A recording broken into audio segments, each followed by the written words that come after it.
But I think with Norm, they can. I tell people this, like, the Clippers have more flexibility to operate around the margins than the Lakers do. Even though the Lakers have more cap space and stuff, but the Lakers don't have a lot of tradable assets because the guys that they have right there are not they're not moving them. LeBron, Austin Reeves, and Luca. That's already tied in with the whole thing. But with the Clippers, you have a guy like Norm, you have pieces like Bogdan's contract, like even like um who's a like that. I'm trying to look at the thing right now that you have. Like Ebanks, like I guess Eubanks. they could use that event, yeah. They can use that as a contract to throw in to make the numbers work. Like they have more flexibility with the things that they want to do, in my opinion, than the Lakers do. Um, so if they could trade Norm for shooting, I think that would actually be easier selling point than if, say, Norm was just a great defender and selling that because shooters are very like a lot of teams do not want to trade their shooters that they have already. In terms of what kind of value they can get back with that, man, Luke Kennard would be was actually he was from the Clippers, right? And he played there for a long time, but he'd be a nice like spot up 3-point shooter for them. Um, Luke Kennard's a name that like we talked about with the Lakers, that the Clippers should maybe look at. Well, Uh-huh. to say that, I think they do need some more athleticism. I know the easiest way is, Yeah. inject some youth in here, which I think is what they wanted to do with Kevin Porter Jr. He wasn't really primed. I think getting a Jericho Sims to be a reserve big man would be huge. However, just getting some versatile offensive minded wings who aren't turnstile on defense to complement their guys in Zubats, Chris Dunn, Batum, those three need to stay. Those are their defensive stalwarts, and then obviously Kawhi.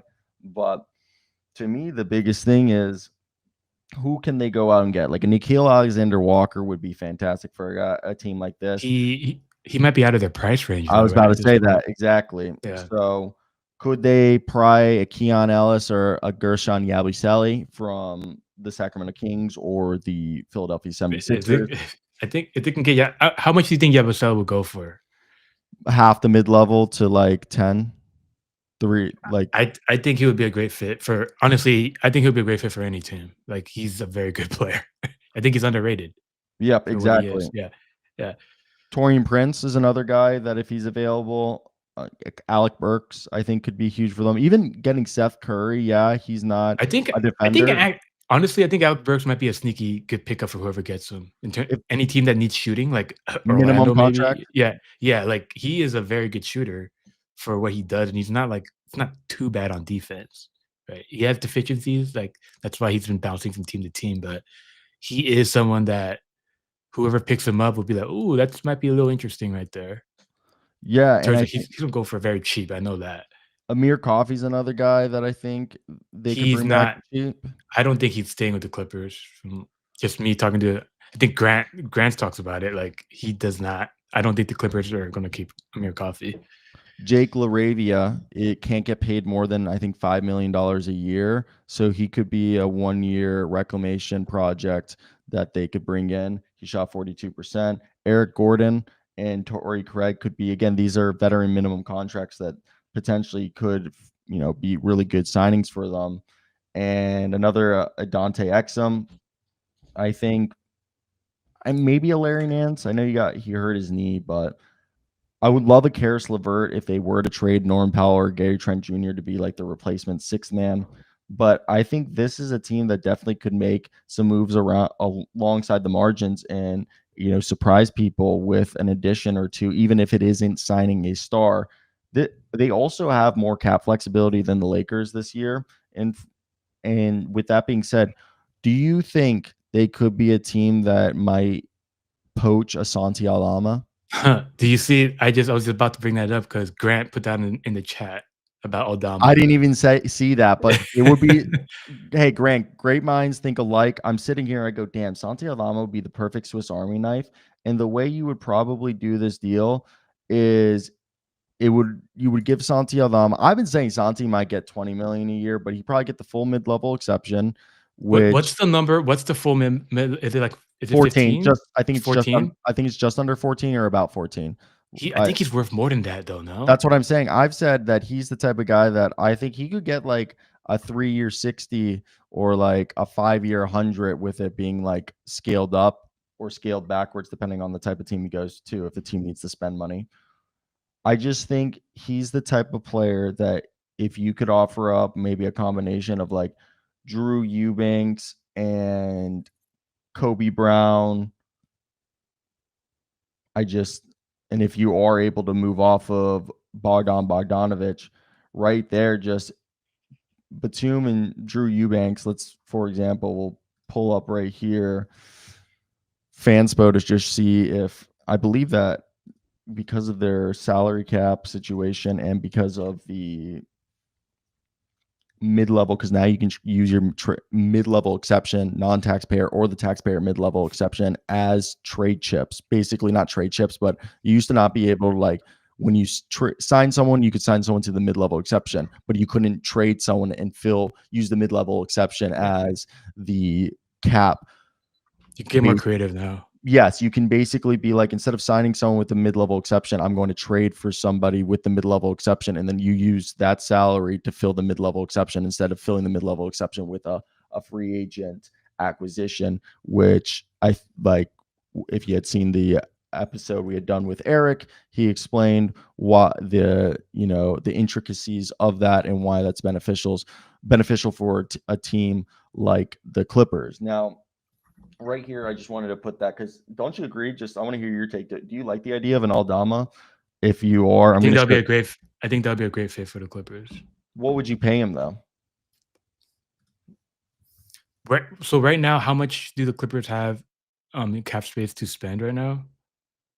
Can you see the screen or is it too small? Yeah, you can zoom in a little bit more. Oh, too far. Right Yeah, here. this is good. Yeah. 15 right now? They have 15 of tax base, basically.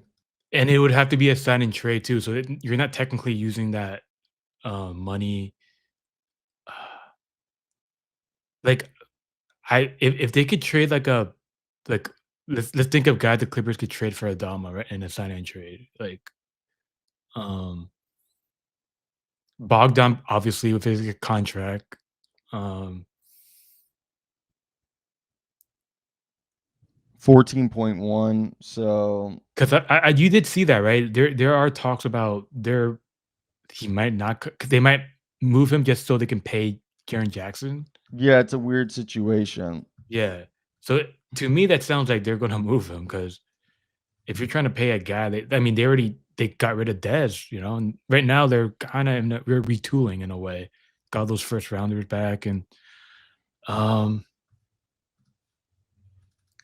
if the Clippers get Aldama, Yeah. as long as they don't trade off too much, I think that would be a win for them for their offseason.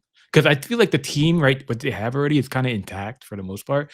Like honestly, for them, they just need to get more reps in. Like they only got like after with Bogdan and those guys, like you know how the trade deadline so towards the end of the season now, like they only got Mhm. like 6 to 8 weeks to really kind of figure everything out. But like if they get like a whole season training camp, everything with Ty's coaching, and I don't know if Jeff's coming back, Jeff Van Gundy. That would be a big loss if he left. It seems like he is coming back. By the way, Oh, it would, okay. before you continue, 4 years 60.6 would be a 4-year full mid-level exception. So they could if they can get him for that number, I think that's worth it. That's actually a steal, honestly. Like he's so under the radar because he plays in Memphis. Not a lot of people know like how im- impactful he is. If you just look beyond his numbers are actually look good too. His shooting his percentages and everything. But like if you watch him play, like the Grizzlies were better with him on the floor than if say a guy like honestly at times like even John Morant on the court because John Morant's not all like great in terms of on both sides of the ball. When he's on the court, especially when he's not healthy, he is not that like for the what he's getting paid and everything. Well, I think the thing with Santi is because he played, I think, 15 to 20% of his minutes this year at the 3. He also played majority of his minutes at the 4, and then he played some at small ball 5. That's the versatile, like, 6-man, maybe even starter type weapon that a guy like Exactly. Tyronn A lot Lue of would love. Yeah, a lot of teams would want to have a guy like that. He can play like 3 to 5 and, like, just depending on matchups, right? He's literally he's matchup proof. You could if it's a big lineup, he'll play the 3. Small if it's a tiny lineup, he'll play the 5, and he's not bad on defense, you know? Like, he's for a European guy, he's pretty good on defense, so So look at this right here. If you signed Santi Aldama in a sign and trade for a 4 year, $60.6 million deal, incoming value of 14.1, outgoing trade value 14.1. It goes from 14.1 up to 16.2 over a 4-year span. Drew Eubanks is on a non-guaranteed contract, so the Grizzlies would just cut him. They get Kobe Brown, a former first-round pick, and then they get the 30th pick in this year's draft that the Clippers have. It's a weaker draft class. The Grizzlies drafted Santi Aldama in 2022 with the 30th pick. So they get a first round pick back for a guy they drafted with the last pick in the first round. And right here, salary wise, you end up, yes, taking on $6.7 million almost if you're the so Clippers. that's half of their cap space that they have left, right? So basically, they have outgoing cap 7.4, incoming cap of 14.1. They're able to do this trade just a little over $950,000 in tax room, but you still have Norman Powell and Bogdanovich, which you would then probably turn around and look to move Bogdan and just shed that salary at the very least and maybe re-sign Norman or look to do a bigger deal. But you've basically put yourself in a position where you could hypothetically, if you wanted, like, again, we said that they shouldn't trade for KD, but they could do this deal and still turn around, trade for KD. And And Santi? yeah, from what I'm seeing is they could do this deal if This is sounding more like a Clipper fan trade now. I know, I know. I'm Get just both saying, of them. but look at the flexibility they're given right here. I think they're $13 million under that deal. So did I not include? Yeah, include Norman. So they would have to get a little bit more creative to do this deal. Sorry, the screen just changed, but What I'm wondering right now is, like, I don't know if they would do something like this, but if they signed and traded for Adama, right, the Clippers, I can s would they send maybe it would be like a three-teamer where they send Norm somewhere else, and then that team gives up some more stuff to the Grizzlies, right? Maybe some picks or stuff. I could see something like that where they kinda got because honestly, with Norm on the Clippers, when Kawhi and everyone's playing, he's a duplicate, right? He's kinda like uh, they obviously need his offense, but, like, he's just like he plays the same position. He too many guys. He's like not a 1, but he's like a 2 and a 3-ish. And they already got Kawhi and they got Derrick Jones. Like, they already got guys in their roles of what Ty wants them to do. And for him to just be like the scorer, which they have needed, but if it can fulfill players to come back in a Norm trade, because he's gonna get paid, what is it, 20 mil right now? Like, he's gonna get paid more, and the Clippers can't afford that.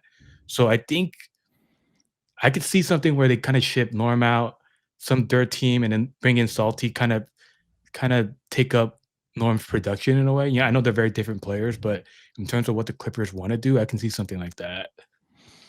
yeah, and I could see a team that either needs a shooting guard or just wants a 1-year rental trade for Norm. By the way, this deal would be possible. You send Drew I Eubanks. think we need to check the chat more, I think. I think other people are talking. Who's We got a couple people right here, but getting Aldama would be huge. Harden, Norman, DJJ, Kawhi, Santi, Zoo. Yeah, that's like just there what we were thinking. And by the way, you could still trade for Kevin Durant, sending Eubanks, Kobe Brown, Cam Christie, and the 2025 first round pick to the Grizzlies, and then Norm Powell, Bogdanovich, and Derrick Jones Jr. To the Suns. That's not a terrible deal that you walk away with. But I think the biggest thing right here, one of the last things we'll talk, Clippers, they have that first round draft pick. Do you think they're going to keep it or they're going to probably trade it?